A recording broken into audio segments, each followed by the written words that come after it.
తీసుకొచ్చారు. అట్లాగే ఇక్కడ ఈ కేసులో వెళ్ళారు, తీసుకురావచ్చిన మాట వాస్తవం. తీసుకొచ్చి ఈ అమ్మాయిని హ్యూమిలియేట్ చేయాలి, వేధించాలి, అవమానించాలంటే ఏం చేస్తారు? పోలీస్ స్టేషన్ సెల్లో పెడతారు కదా, మామూలు ఖైదీలతో కూర్చోబెట్టడం కానీ. కానీ ఈ అమ్మాయికి ఏం చేశారు? గెస్ట్ హౌస్ లో ఉంచారని అమ్మాయి చెప్తుంది కదా VTPS లో. అంటే సెటిల్మెంట్ కోసం ప్రయత్నించారు. అది ఎథికల్ అని నేను అన్నాను. నీకెందుకు అనవసరం వ్యవహారం? ఇక్కడ పోనీ దానికి ఏమన్నా జందాలు ఏమన్నా ఈయనకి డబ్బులు ఇస్తాడా? పోనీ కమిషనర్కి ఏమైనా డబ్బులు ఇస్తాడా? విశాల్ గున్నికి ఏమైనా ఇస్తాడా? CIKలకు ఏమైనా ఇస్తాడా?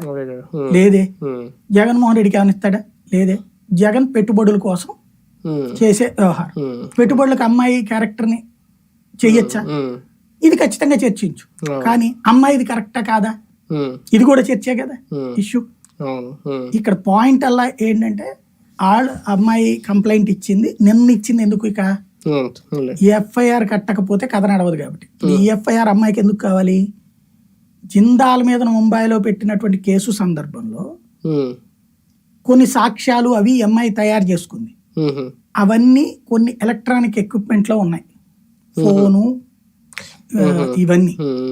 అట్లాగే ఈ అమ్మాయి ఆస్తులు సీజ్ చేశారు, ప్రాపర్టీ సీజ్ చేశారు. అవన్నీ స్ట్రక్ అయిపోయి ఉండడం వల్ల అమ్మాయికి పైసా మూవ్ అవ్వట్లా చేతులు.